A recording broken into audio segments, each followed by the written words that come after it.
Yeah, fine. I mean, we trained on Saturday, so we had a good hit out on Saturday. Our reserves played on Saturday as well, so it really wasn't a weekend off. It was pretty much business as usual. Bit of a benefit to the team, though, not having to play. Oh, I guess we'll have to wait and see. In the end, I think all teams are the same, so we go into this week with a weekend off, and all the teams are in the same boat. What did you think of Sam Naismith's performance in the reserves? Look, he did quite well. I mean, he played 80 minutes, ran the game out really strongly, and his ruck work was really solid. So he ended up pulling up well, and feels good today. Is he a chance of playing? Oh, look, he's a chance, as are a number of others. So the reserves had a fantastic win. They're through to another grand final, which is terrific news for them. And the players played really well. So we'll sit down as the week progresses and work out who's fit and available and what team do we think is the best team to play the Bombers. Any concerns that he hasn't played much in the last month? Well, he's been training now for a few weeks, so he's been doing a fair bit of running and training for a few weeks, and he was doing competitive training last week and a bit the week before as well. So, and to get through that game on the weekend and pull up really well is a good sign. What about Papley and who missed out and Hannibal? Yeah, we expect them to do some training tomorrow and train again on Thursday. And at this point, we'd expect them to both be available. Did they train on the weekend? They both ran on the weekend, and so they're going to do some training again tomorrow. And they put up really well from the weekends at blowout. So, all things are looking towards. Hopefully, they'll be fine. That's a big decision you'll have to make between the three big guys, assuming Kurt and Callum are travelling well and pull up.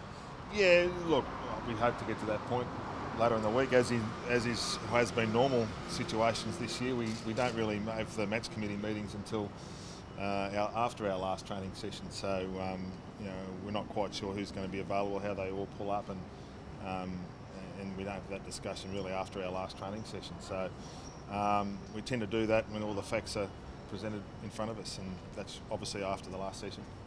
Josh, do you players get a special captain's address before finals? Are you that sort of leader? Do you have any? Hey? Yeah. No, it won't be anything too different. I think what's kept us in good stead throughout the course of the year will hopefully keep us in good stead, or should keep us in good stead for this week.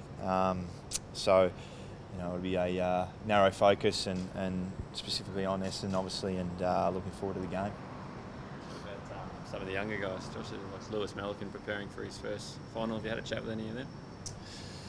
Yeah, I mean, the benefit that we've got at the moment is that we've got a number of experienced players in our team, not just me, but a lot of guys that have played in numerous finals. So, those conversations will be happening all throughout the week. But at the end of the day, you can talk all you want, but once you get out there, it's a different ball game, and you just got to make sure that we're playing the best footy as a team that we possibly can be, and that'll be the focus, I think, heading into the weekend.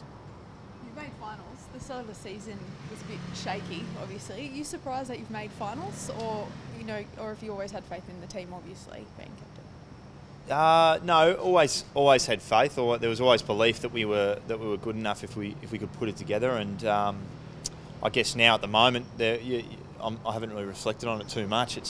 We're in the finals, so what are we going to do about it? We've got this opportunity, and now we just have to try and play our best footy, because if anything this year's taught us, it's that if you're a little bit off, any side can beat you. So it's gonna be a pretty exciting September, no doubt, and we just got to make sure that we're playing good four quarters. The turnaround compared to the start of the season, what do you put that down to? Oh, again, it's a lot of people have asked throughout the course of the year. It's certainly not one thing. It's a number of little things, and again, we haven't really had too much time to reflect on it, given our situation throughout the course of the year. Every game's been pretty do or die, and this weekend's no different. So hopefully in a few weeks' time, 4 weeks' time, we can sit down and reflect on the season and what worked, what didn't. But at the moment, it's just about putting one foot in front of the other. Josh, do you think that's held you in good stead for these final games now? The fact that every week has been do or die, you've had to go out there really fighting for it. Oh, look, I hope so. I think one thing that I hope will hold us in good stead is the fact that if we're a little bit off, we know we can get rolled by anyone. So but on the flip side, if we play our best footy, we can beat anyone. So I think that element and keeping us on edge will hopefully keep us in good stead. But it's one thing to be able to stand here and say, it's another thing to be able to do it on the weekend. Just to look at the Essendon game from earlier this year, what sort of stood out either in their third quarter blitz or what you guys did right in the last couple of minutes? Yeah, I mean, we have a look at that. We tend to focus primarily on the recent form of the Bombers, and which has been really solid. We looked at that game. We did some things quite well. They did some things really well. Got their noses in front. We had to do everything right in the last few minutes, but probably sums up the season in essence as far as how tight the season is. And as Josh has mentioned a number of times, you've got to be playing well for 4 quarters right to the final siren to be able to give yourself a chance of winning. And I'm sure this week will be no different than that.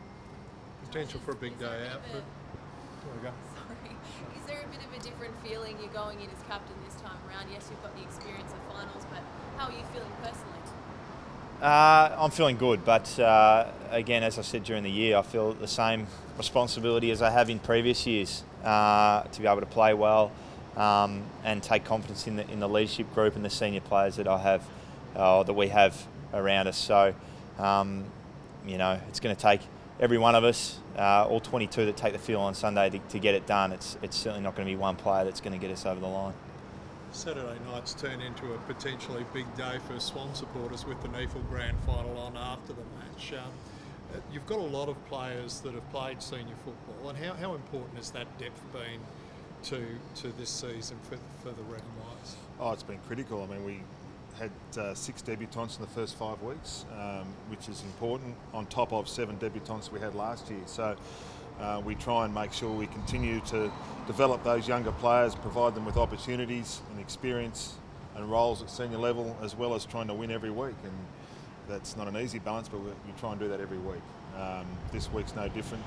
We try and make sure that we go out and be as competitive as we can against a really good team, and whether you've played 1 final or 25, you need to put your best foot forward in a high pressure stakes.